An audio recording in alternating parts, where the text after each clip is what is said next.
Hello. Yes. Shocked everybody.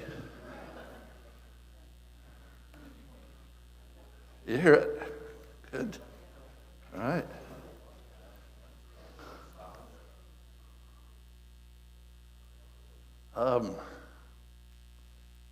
Let's see. Think. Oh, you can leave that with Ted, and he'll, as people come in, he can make sure they get them or whatever.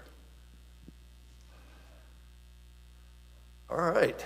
Are we on TV too? Hello, millions of people out there in TV land.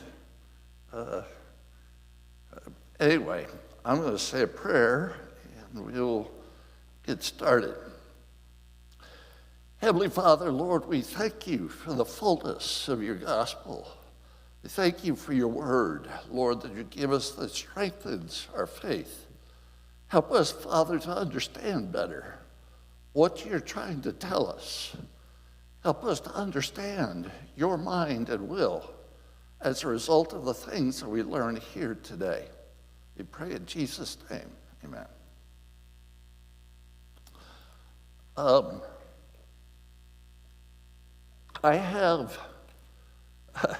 I bought 30, first of all, the study guide. Today we're studying Ether 1. And the study guide for this is 37 pages for this one chapter for this.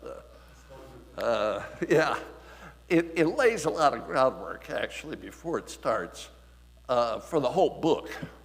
So it's really like a separate book by itself because you have to lay some groundwork to explain things. So I'm going to try to do that today. I ended up spending $107 for these copies.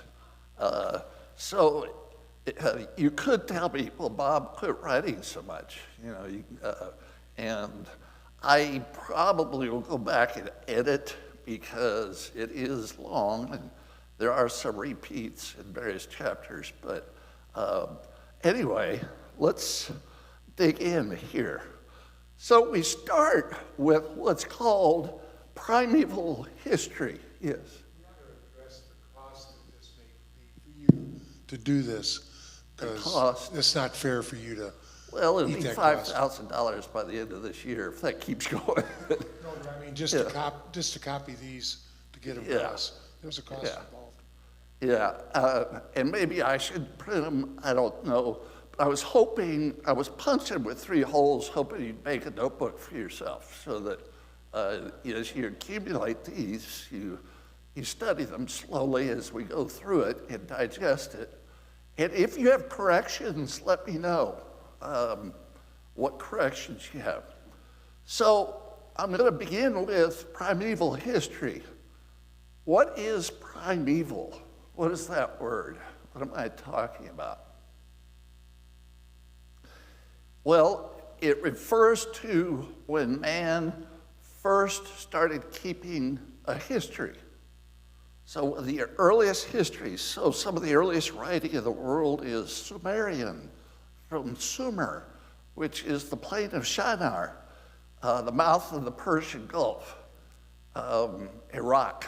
I don't know how else to describe it, but it's right in that area, going up into Baghdad by Babylon, that area. So along the Tigris, Euphrates. So primeval history in the book of Genesis pertains to chapters 3 through 11. And as you can see on your study guide, it divides Genesis into 3 sections. 1 and 2, chapters 1 and 2, are for the creation. 3 through 11 is primeval history. And then 12 through 50 is the promises to the patriarchs. I have made a copy of the inspired version for my kids, and so I'll use that with you as well, that I teach. This is chapter 10 in the inspired version. For the first 9 chapters of the book of Genesis, the inspired version is almost completely different there are so many differences. You call it radical changes. Now, I explained to the kids that why do we have so many Bible versions? Does anybody know? Why do we have so many Bible versions? Or are there? What do they do every time they create a version? He had his hand up.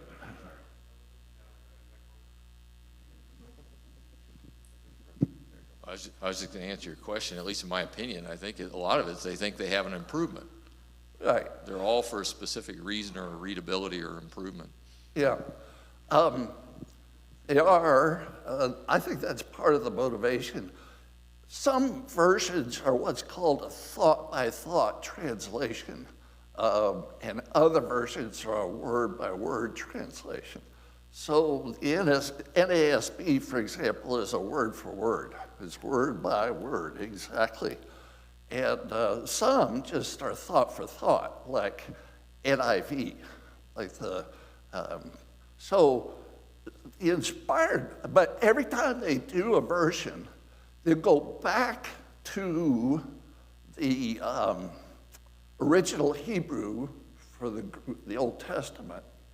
And that's what this will be about, it's the Old Testament. And they translate the Hebrew again.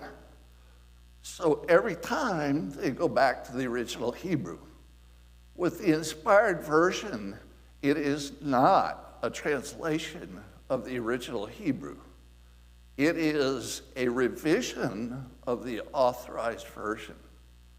That's what it says in the title page. What is the authorized version? Well, it was another name. It was a liberty that the printer took in 1611 when they printed the King James Version. He called it the authorized version. The Puritans were pushing King James to come up with this Bible, and he came up with the King James Version. He had 56 scholars work on it in Oxford and Cambridge, and they worked for several years. And then when it went out to print, they said, we want an official Bible that we can all rely on. And so when it went to print, the printer said, this is the authorized version. And he stuck that into the title page. Well, the inspired version on its title page says, a revision of the authorized version. That's what it tells you. So it does not claim to go back to the original Hebrew. It just takes the King James Version as a starting point and adds additional revelation. So let's look at the inspired version on one side and the King James Version on the other. And all right, these are the generations of the sons of Noah: Shem, Ham, and Japheth. And it tells us the sons of Japheth. So it's a lot of begats, genealogies. And then it said the sons of Ham, and you see Cush and Canaan mentioned there. And Cush begat Nimrod. So we've got Ham, Cush, Nimrod. All right, and he was a mighty hunter in the land. And he began a kingdom in the land of Shinar. Out of that land went forth Ashur. What is that? Who's that guy? Well, that's the root for Assyrian. Assyrians worshiped the god Ashur. They became a god later. This is the guy, but there was a god later, Ashur, and that's where you get Assyrian is a derivative of that god's name. So, and they built their capital in Nineveh, which is along the Tigris River. I'll show you that in a map. And then Canaan begat, and all the begats.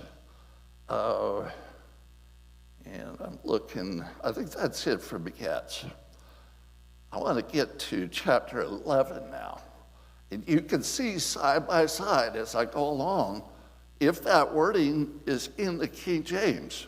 If it doesn't show up in the King James column, it doesn't show up in any versions, because they all go back to the original manuscripts, except for the inspired version, which does not. So if you don't see it in the right-hand column, it's not the original Bible manuscripts. It's an emendation added by Joseph Smith when he drafted the inspired version in 1833. Okay. So we only have about 6 verses about the tower. Now, what big event occurred before the tower in primeval history? Just say it. The flood. The flood. So, the flood, and we're not sure when that occurred. I couldn't give you a date or even a guess. It's hard. It's hard to do. But the tower, we have a little better idea, but that's still an approximation. It's still a give or take, plus or minus, up to a few hundred years. It could be, depending on your perspective. The whole earth was of the same language, of the same speech, and they found a plain in the land of Shinar. So the flood has occurred. Ham is, according to the Book of Jubilees, which is the Jewish oral tradition, was the first to leave. With the flood, they land on Mount Lubar or Mount Ararat, supposedly. That's according to tradition.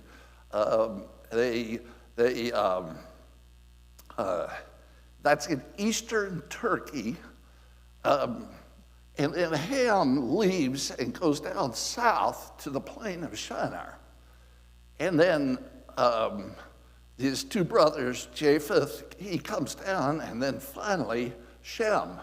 That's all oral tradition. That's not in the Bible.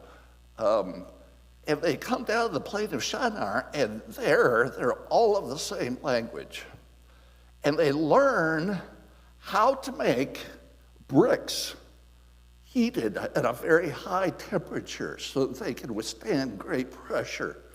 And let us make brick and burn them thoroughly. And they had brick for stone, and they had slime for mortar. Let us build us a city and a tower. Well, some people say the city is Babylon. I don't know for sure.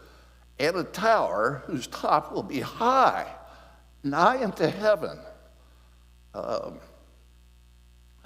And so the Lord came down, beholding the city and the tower, which the children of men were building. The Lord said, behold, the people are the same, and they all have the same language.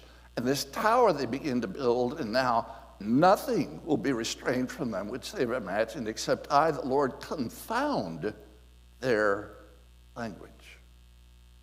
I, the Lord, will scatter them abroad from thence upon all the face of the land, and unto every quarter of the earth.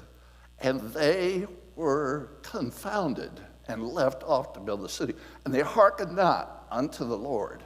Therefore is the name of it called Babel, because the Lord was displeased, or Babel, with their works.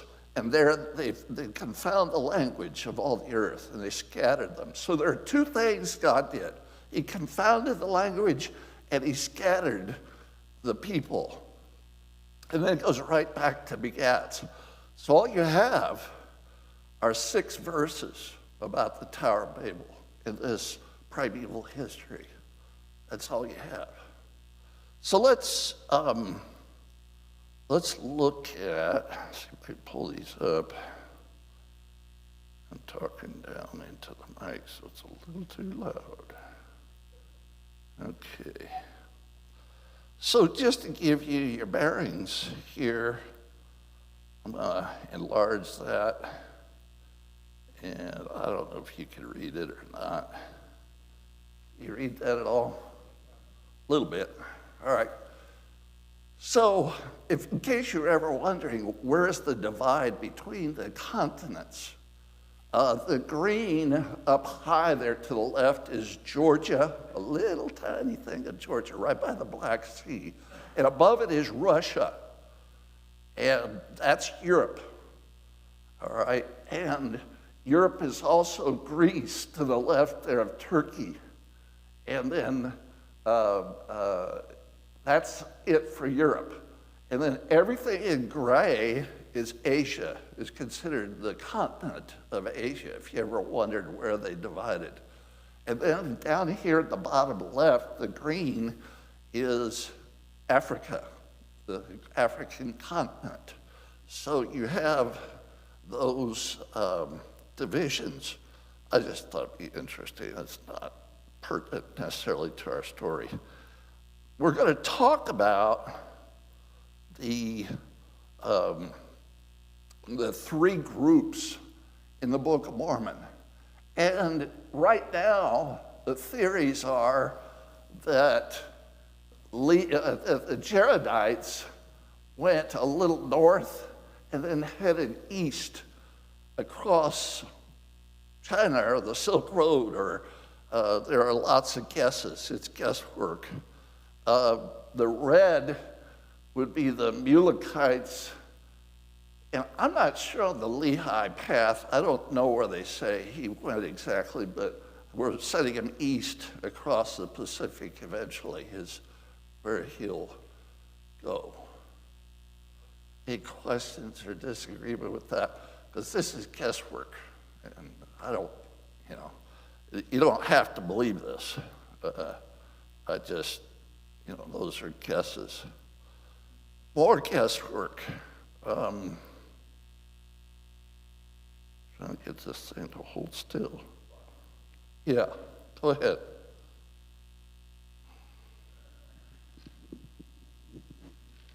Sorry, I just got to add to that. There's always I don't want to call it guesswork, because particularly on the Nephites, the Lehi and his family, it kind of gives, it's not by mile marker and highway number, but it gives a pretty clear description, like is indicated on this particular map where it says Lehi. Yeah, it does give pretty clear directional and length of travel, condition of the area they're in, which it's discernible. Good. All right, thank you for that. All right, so Hugh Nibley is the genius. He's got a brain like this big. You have to hold it up with sticks because it's so heavy. His brain's so big. And the guy is just brilliant. And Hugh Nibley says that the Jaredites went north and then east.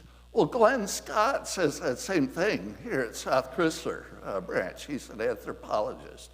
So he says that they went north and then they went east. So that's what we're going to try to follow. So over on the east is that Camp Morienker. I'm having trouble. Morienker. Where they stopped at the seashore for 4 years. And then they built the barges. And then it took 344 days to go across the Pacific. The Pacific, do you know that it covers 1/3 of the globe going around? If you went around the Earth in a circle, 1/3 of the Earth. Was it 25,000 miles around the Earth? That seemed right. I think it is. I'm not sure. Something like that. So that's 1/3 of that. So that's huge. It's the biggest ocean in the world. All right. So that's, let's go with another one here and close that. All right, so you have, if you want to look at it with a world map, this is covering basically where they say the Jaredites went. I don't know what that Salala is down there. I have no idea what that is. I just like this because it's the only one I could find that had the Jaredites and the red part. All right. So here's where our story begins. It's in Mesopotamia. This thing keeps opening up. There we go. So do you know, what is Mesopotamia? It means two rivers. So you've got, what are the two rivers? Tigris and Euphrates. So the Tigris and the Euphrates, another word for that area is called the Fertile Crescent. So it's an upside down crescent, all right? Or the cradle of civilization. So that green that you see is referred to as those three things. Sometimes they call it Mesopotamia because it follows the rivers, but the rivers only go up to the north. They're up into the mountains. We're called the Caucasus Mountains, between the Black Sea and the Caspian Sea. So they feed from those mountains down into the Persian Gulf, where we had the Persian Gulf War. And the plain of Shinar is right where that X is, right where that cross is. This is the plain of Shinar, all this is. All right, in Mesopotamia. So that's the place where the tower was built, in the plain of Shinar. So we know it's somewhere in there, what's called Lower Mesopotamia. So that's Lower Mesopotamia, along that gulf. All right, I'm trying to think of what to tell you next. I have so many things in my head that... All right, here's a picture of the topography. So you can see how mountainous it gets up there in the north part, those Caucasus Mountains between the Black Sea and the Caspian Sea. So Turkey is the football over here, and then across the water from that is Greece, all right? And then down below, I should have a pointer, I didn't think of that. I'll do this. Down below is Israel, or Judah. Over here is Egypt. We mentioned Cush. Does anybody know where the descendants of Cush ended up? South of Egypt, in what is today Sudan. So it'll be off the map here, down below. And during Isaiah's time, Cush was much more powerful than Egypt. It dominated Egypt. And it was a black superpower nation that held sway over that whole area during Isaiah's time, his entire time as a prophet. So where does all the Book of Mormon stuff or the Bible stuff happen? Right in this little sliver right here along the Mediterranean. Little tiny thing. You look at how big all this is. All right, so to me that's interesting. A little tiny country can have such an outsized influence. So they think, they haven't ever found it, but they think that the ark landed on Mount Ararat, some say Mount Lubar, the Ararat Mountains. Glenn Scott says Mount Lubar, that's why I refer to that. And Ham descends down the Euphrates. So the Euphrates is just like that red line right there. And all the way down, though, to the Gulf, all the way to the Gulf. But if you follow that line, it shows them descending to the plain of Shinar. And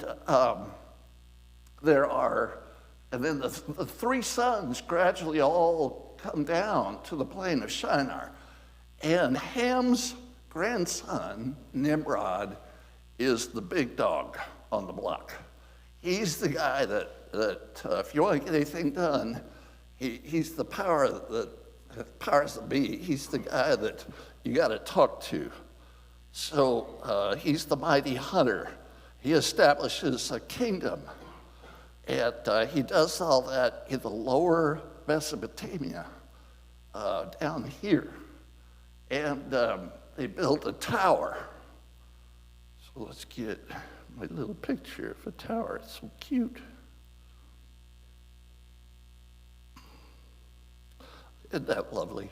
So there's a guess, kind of just that general area, lower Mesopotamia. So there's the tower, and God confounds the languages and scatters the people there. All right, so here's another. Let me show you a modern day. See if I can get this, shove that out of the way. I keep shoving things out of the way. Here's the modern day countries that are there. So if you want to know where they are today, there's Mount Ararat in eastern Turkey, and you can see all the surrounding countries, so you get an idea of where everything is. All right, so I spent a lot of time on this. I know this really well because I teach it all the time. Has everybody kind of got the idea? Are we ready to go on? All right. This is a model. It's a ziggurat. What's called a ziggurat. And it's a likely shape and function of the building that they might have built at that time. This is a picture one that's kind of been, time has beat it down. I think this thing is a rebuilt or it's a model because it's too perfect. And this is what it must have looked like over here. That's the concept. So you have this stairway leading up to the center, and that kind of thing. So it'd be something similar to that, because that's the kind of construction they were doing in 3000 to 4000 BC. And that was the earliest time that they had any bricks they could fire hot enough to hold a structure like that. So we read Genesis 10, a little bit of that. In the plain of Shinar, we read about the Tower of Babel already. The Lord said he would do two things. What were the two things? Confound their language and scatter them. Right. He was going to confound their language and scatter them. This is a bigger picture. You get the idea. I'm not going to do that one. All right. I'm trying to think of the best thing to do. Oh, chronology. We should talk about that for a moment. Who is James Ussher? He's an Irish archbishop who lived in the 1600s in Ireland, and he took all the begats, all the genealogies, and he added them backward and calculated, look at your study guide, he calculated that creation occurred in 4004. Wow, that's, if you could do that, I didn't know the begats would lead to that, but okay. And then he said what did he say the flood was? 2350. And then the tower, 2242. So that was Ussher. Now those dates were printed in the footnotes of the King James Version of the Bible. After he came up with those, they put those in. And it was a part of the King James Version for years. And then a man named Alvin Knisley took those dates, Ussher's dates, and plugged them into the Book of Mormon. Well, they work really well. Those dates work really well for the time of the kings or the judges or whatever time frame like that. But when you go back to primeval history, it's very difficult to place a date on it. So your dates are really plus or minus a wide range. In fact, so wide that Glenn Scott says the flood was closer to 4,000 Now that's the furthest back I've ever heard. I would say most people would go further than about 3,500 back. Now, forward, Usher goes 2,350, but Glenn Scott says that's impossible. That could not be. He disagrees with that adamantly, and I give you the reasons in that study guide why he disagrees with that on page 2, 3, and 4 there. So, so the dates are difficult to assign. Creation definitely is very difficult. The flood is difficult. The tower starts to be doable, but it's even hard itself. So we got this range all the way from 2200 BC up to 3300 BC. That's very disconcerting to us amateurs that don't know how you came up with these things, that you'd have that wide a range that it could be. But one of the reasons Glenn says that it could not be is because you had a worldwide inundation, he believes in a worldwide flood, and right after that, you have several civilizations springing into existence all of a sudden.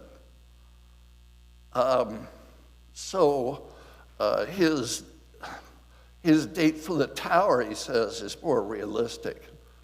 I think it is more realistic. The flood, I'm not as sure about. He's just ballparking it with the 4,000 BC. But the tower, I think, is better than Usher's date. I'll just say that. But they're 900, 1,000 apart. What are they? 2242. Yeah, 1,100. They're 1,100 years apart on that.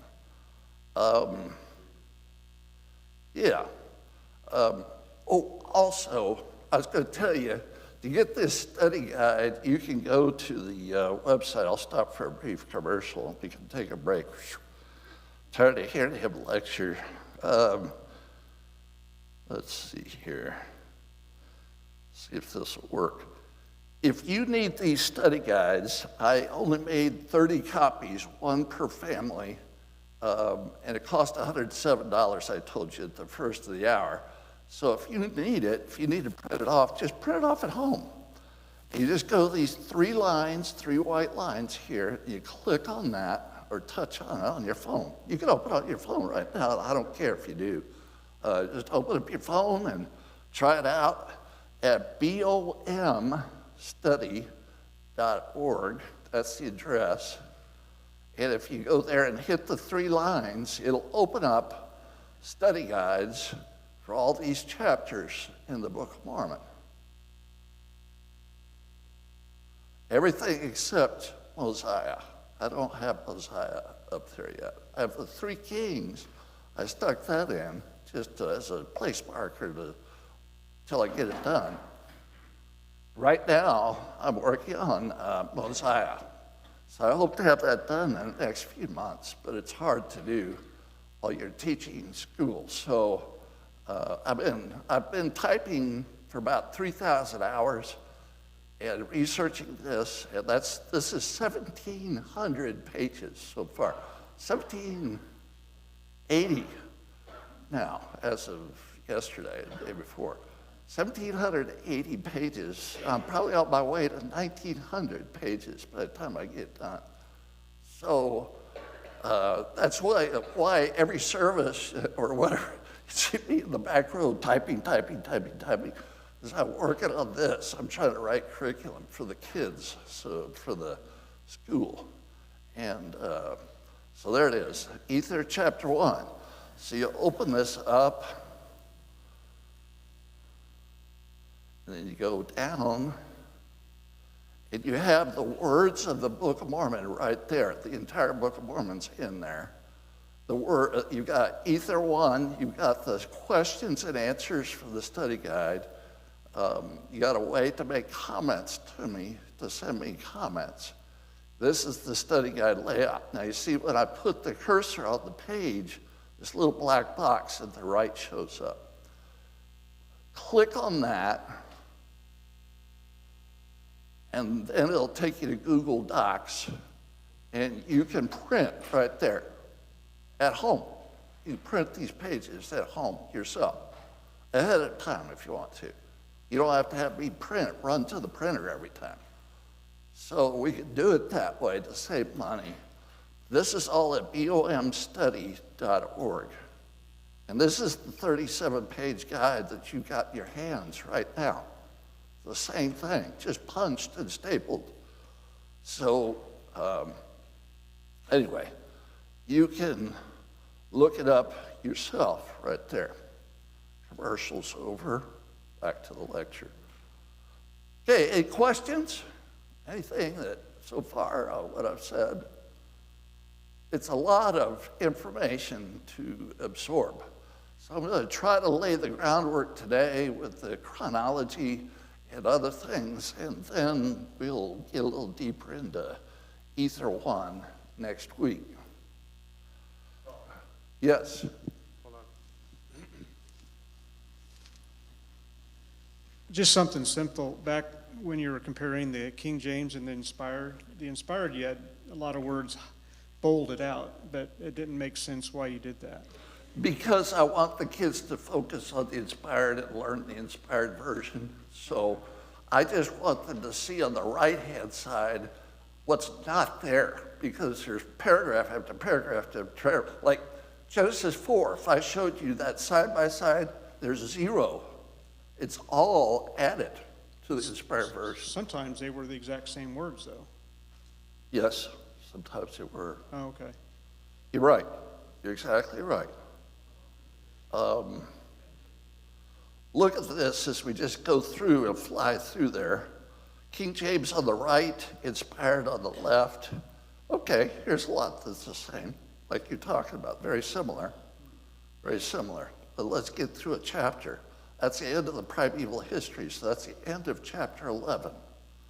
All right, so chapter 12, 2 through 15 in the Inspired is roughly the same as 1 through 20, is what that's saying. So nobody has this. This is just in my computer. It's a top secret I'm sharing with you. So you can see, yes, I make the words bigger on the left because we're studying the Inspired version. We're not studying the King James. We're just comparing it. But I want the kids to be aware. So for the first 9 chapters, I do a side-by-side because they need to see. If it's not on the right-hand side, it's not in any Bible version.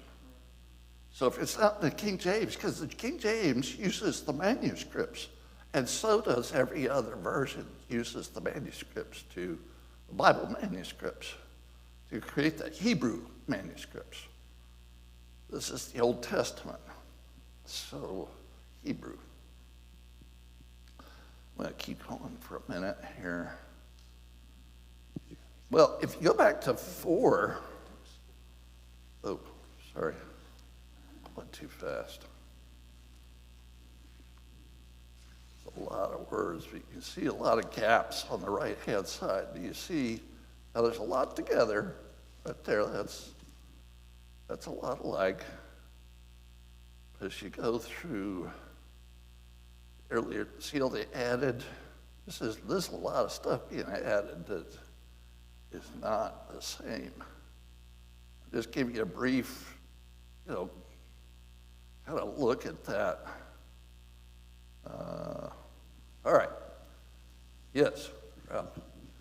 I find it kind of interesting that in all the years that the Bible has been around and has been translated so many different times by so many different people or individuals, it's amazing that Joseph Smith is the only one to have any prophetic insight to make the changes that he did. And I'm just surprised that there isn't any other claim for the same kind of inspiration. Yeah, There hasn't been anybody, and of course this upsets evangelicals because they believe the Bible is two things, infallible and inerrant. So they really pound away at us for these changes to the inspired version. Just see that. All right, so enough of that. Oh, yeah. I go to Colorado Christian University online, and we have to use the New International Version to reference anything. The first time my first class was like 2 years ago, and I used the Inspired Version, and I got so much backlash from people. They're like, that is the devil's Bible. They believe that Jesus Christ and Satan are brothers, and it was just like, what are you talking about? Like, I was just so astonished how they were just so against it. Well, they're very well versed in the folklore that's been passed among the evangelical community, and that's part of the folklore is we're cultists and devils and so forth. Yeah. Well, of course, I like Ralph's comment. Of course, a lot of those scholars knew that in Revelations and, of course, in Deuteronomy, it says that any man that adds to this book or takes away from this book, meaning the book it's in, not the whole book, receives the plagues and loses the thing. So they're really aware of that, and so they lay on that, and that is true. No man should, and so Joseph Smith being a prophet, we believe he didn't add that, the Lord did, and so that's. But yeah, no one buys that, of course. But yeah, I'll give you an example between the NIV and KJV. The story of the adulterous woman did not show up in any Bible manuscripts until the 500s AD. So in the 300s and 400s, there's no story of the adulterous woman. We have hundreds of copies of the Old Testament today. You can't find that story. John 7:53 through 8:11. You can't find those verses any early manuscripts. So the NIV says somebody added these things. Advocates for the NIV say this was added. And if you open an NIV Bible, there's a footnote that says this did not appear in their earliest and most reliable manuscripts. NIV uses an older is better approach. If it's older, it's better. And so they don't believe the story of the adulterous woman should be in the Gospel of John. They don't think it should be there. So, but they include it anyway, but then they put a footnote saying, but this didn't appear in the earliest manuscripts. Well, if the Bible's infallible and inerrant, why do you have that footnote there? 2 minutes, 3 minutes, 1 minute. Oh boy, it's going fast. All right. So you have that discrepancy. I don't believe the Bible is infallible for that reason. And it was somebody inspired by God to make that what's called an emendation. Or was it conjectural and they just made up the story? Because it doesn't appear in any manuscripts from the 300s and 400s. So the earliest we have is 325 Codex Vaticanus and 350 Codex Sinaiticus. So those are the earliest that we have. But they don't have that. They don't have the story of the adulterous woman. Mark 16, 9 through 20 is another example of an emendation that was added later by a later copyist, by somebody who was inspired, whatever you want to make of it. Now, the adulterous woman is in our Bible because it was in the King James Bible.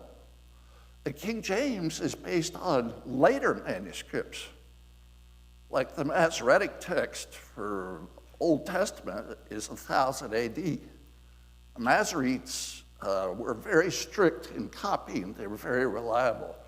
We can talk about all that as we get into it, but basically we've covered the Tower of Babel, we've covered the confounding and scattering, and next week we'll pick up with Ether 1, because I didn't really get to it, I was just laying the groundwork, but we'll get into Ether 1 next week. you'll have a chance to read the study guide beforehand. If you want to print these off yourself, it might save money ahead of time. But right now, that's 37 pages in that study guide you got to digest. So I hope you'll read it between now and next Sunday. Thank you.